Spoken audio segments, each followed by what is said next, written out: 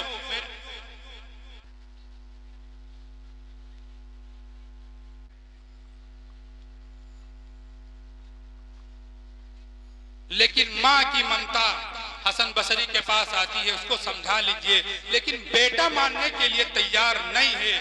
لیکن یہ بات یاد رکھیے، جب کوئی غلط چیزوں میں پڑتا ہے، گناہوں میں پڑتا ہے، غلط چیزوں کی لت لگ جاتی ہے، شراب کی، جوع کی، غلط چیزوں کی لت لگ جاتی ہے، تو پھر اس کو ایسی خطرناک بیماری لگ جاتی ہے، ایسی خطرناک بیماری لگ جاتی ہے، پھر اس کا کوئی علاج نہیں ہوتا، پھر وہ سیدھا قبر میں جاتا ہے. لیکن اس کو تو فری میں دولت ملی تھی، یہ نوجوان اسی میں مست رہا. آخر کار وہ وقت آ گیا جب اس کو بیماریوں نے جکڑ لیا اور یہ بستر پر لیٹ گیا. اب جب یہ بستر پر لیٹ گیا، قریب ہے کہ موت آ جائے گی. اب اپنی ماں کو بلاتا ہے، ماں میں نے بہت غلط کیا ہے، میں نے تیری بات نہیں مانی، میں اللہ کے ولی حسن بصری کے پاس نہیں گیا. میرے ماں اب میں بیمار ہوں، میں چاہتا ہوں کہ اللہ سے توبہ کر لوں، لیکن ماں مجھے توبہ کرنا نہیں آتا. میں چاہ رہا ہوں کہ اللہ سے توبہ کر لوں، چاہ رہا ہوں اپنے گناہوں کو معاف کرا لوں. ماں میں نے زندگی بھر فری میں جو پیسے ملے، جو جائیداد ملی، اس میں اتنا مست تھا کہ مجھے خیال نہیں ہوا میں یہاں تک پہنچ گیا. ماں مجھے توبہ کرنے کا سلیقہ نہیں معلوم، طریقہ نہیں معلوم. ماں جاؤ حسن بصری جو اللہ والے ہیں، اللہ کے ولی ہیں، ان کو بلا لائیے، وہ آئیں اور مجھے میری توبہ کرا دیں تاکہ میں دنیا سے جاؤں تو کم از کم اپنے گناہوں کو معاف بھی کرا کر کے جاؤں. حسن بصری کے پاس ماں دوڑتی ہوئی آتی ہیں. حسن بصری اس وقت مشغول ہوتے ہیں، ہزاروں کا مجمع ہوتا ہے، وہاں درس دے رہے ہوتے ہیں. تو ماں واپس چلی آتی ہے اور بیٹے سے کہتی ہے، بلا رہے تھے تب تو گیا،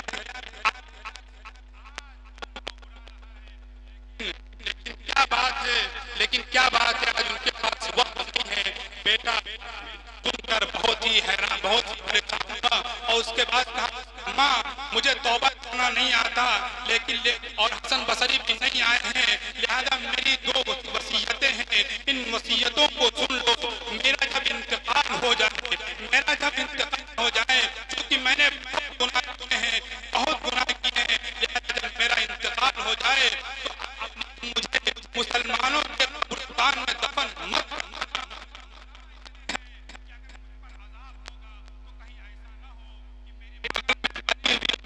اس کو بھی تکلیف کا وصیت یہ ہے، ماں جب میرا انتقال ہو جائے تو اپنے دوپٹے سے اپنے پھندا گلے میں ڈالنا اور گھسیٹتے ہوئے بازار میں لے جانا تاکہ میرے جو ساتھی اور نوجوان ہیں وہ دیکھیں اور اس سے عبرت حاصل کریں. یہ کہتے ہوئے آسمان کی طرف نگاہ اٹھائی اور صرف درد بھرے الفاظ میں آسمان کے ساتھ آنسو کے آسلاب کی طرف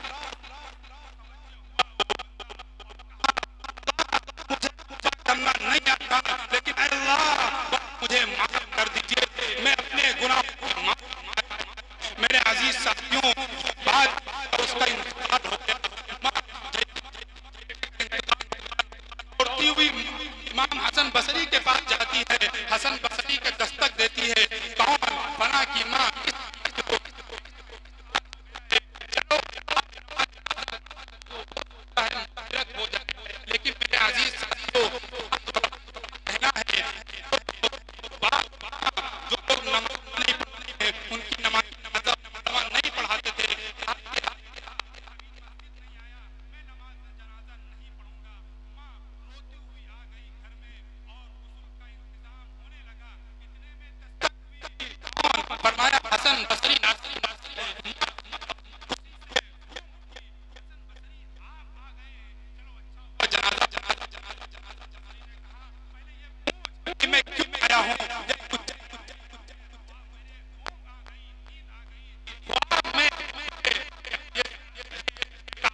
آپ کے اندر ایک روب ہونا چاہیے، آپ کے اندر ہونا چاہیے کہ دور سے لگے کہ آپ مسلمان ہیں۔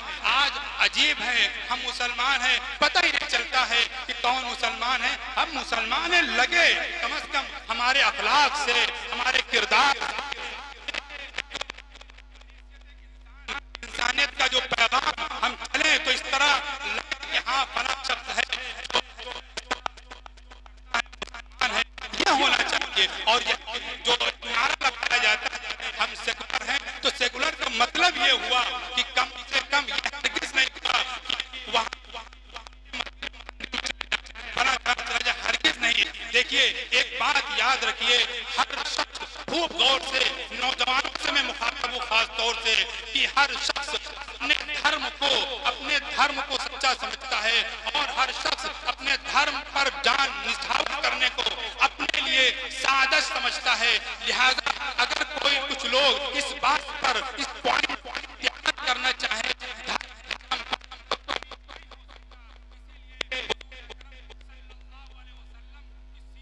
ہمارے سامنے ہے،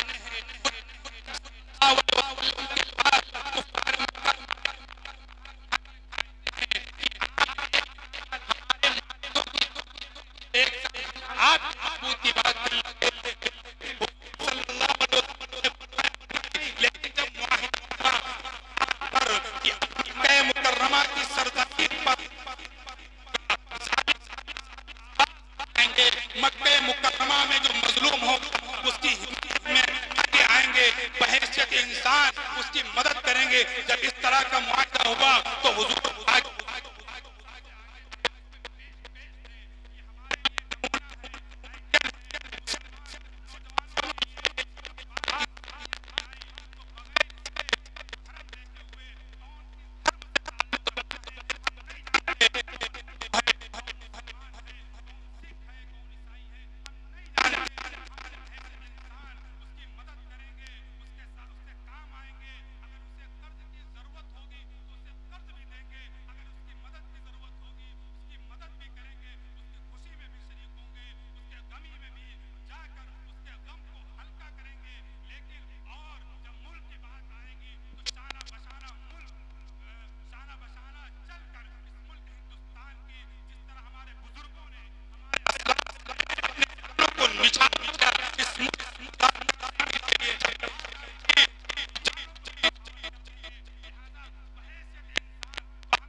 ہم اپنے دھرم کی عبادت کریں گے، ہمارا دھرم اختیار کی عبادت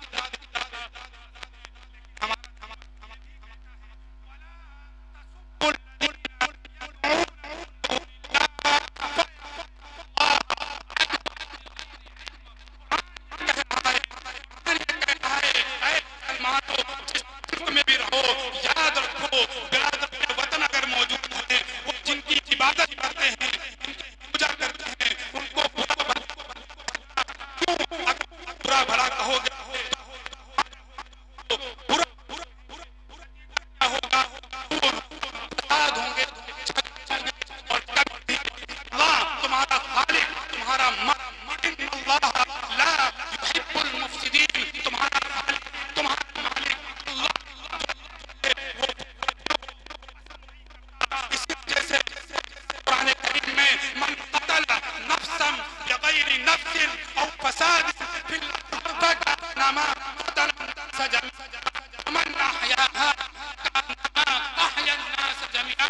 فرما دیا کہ اے لوگوں سن لو، یاد رکھو، جس نے کسی ایک انسان کو قتل کیا گویا کہ اس نے سارے انسانوں کو قتل کیا، اور جس نے کسی ایک انسان کی جان بچا گویا کہ اس نے پوری انسانیت کی جان بچا لی۔ ہمیں پیغام دے رہا ہے قرآن، ہمیں پیغام انسانیت کے نام پر دعوت اس حد تک دے رہا ہے کہ ہم ایک دوسروں کے ساتھ مل جل کر رہیں، لیکن دھرم کے معاملے میں مذہب کی بات آئے تو ہم کہہ دیں مذہب کے نام پر ہم کسی بھی طرح کا کمپرومائز سمجھوتا نہیں کریں گے۔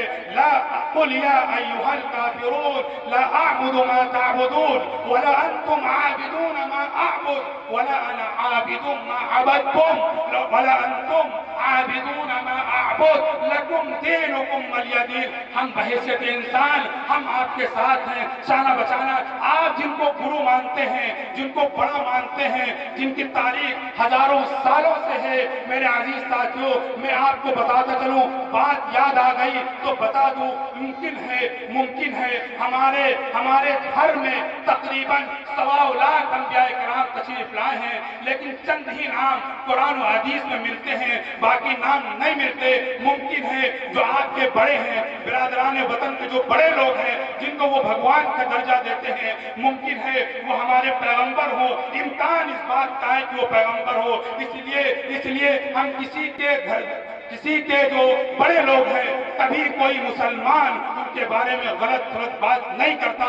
اسی طرح جس طرح ہمارا یقین ہے، ایمان ہے، توریت، زبور، انجیل خدا کی بھیجی ہوئی کتاب تھی، لوگوں نے اس کے بدل دیا، ہو سکتا ہے تو اور بھی کتابیں ہیں، ممکن ہے کہ وہ اللہ تعالیٰ کی طرف سے ہو، لیکن حالات کی وجہ سے وہ بدلی جاتی رہتی ہے، وہ بدلی گئی۔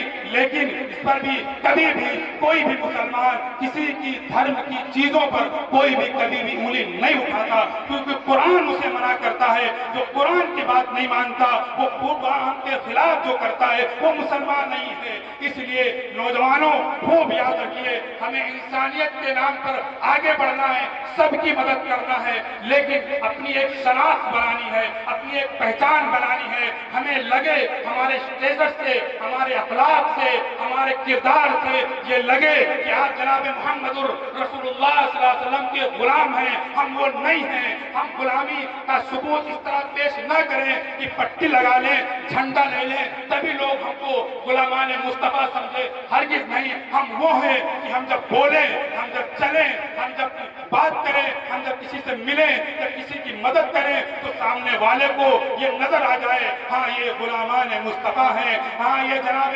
محمد الرسول اللہ صلی اللہ علیہ وسلم کے غلام ہیں۔ اس لیے میرے عزیز ساتھیوں اس کا بھی خیال رکھیے۔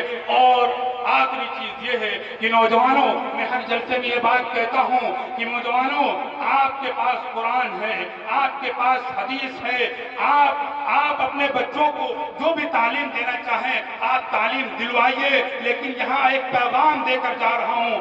آپ اپنے بچہ آپ کے گھر میں پیدا ہو، جب بچہ آپ کے گھر میں پیدا ہو، اس کے پہلا بول جو ہو وہ کلمہ لا الہ الا اللہ محمد رسول اللہ ہونا چاہیے۔ اس کا جو بول ہو وہ الف با سے شروع ہونا چاہیے، اس کا جو بول ہو وہ اب تب سب سے شروع ہونا چاہیے۔ وہ جب بڑا ہو وہ دیکھے اپنے گھروں میں اپنے بھائیوں کو، اپنے باپ کو، اپنے بھائیوں کو، اپنی ماں کو، وہ دیکھے کہ ہم ایک اسلامک ماحول میں ہیں، اور اس کا آغاز قرآن اور قرآن پاک سے کرنا چاہیے، اور اس کی پڑھائی کا آغاز جناب محمد الرسول اللہ صلی اللہ علیہ وسلم کی سیرت سے کرنا چاہیے۔ اس بچے کا آغاز، تعلیمی آغاز اس کی نماز میں پڑھی جانے والی سورتوں سے کرنا چاہیے، اور الحمدللہ ثم الحمدللہ اس طرح کی جو ذمہ داری ہے آپ کے قصبے کے بہت ہی مقبول اور مشہور قاری صاحب اس کو انجام دے رہے ہیں، قاری شکیل صاحب اس کو انجام دے رہے ہیں۔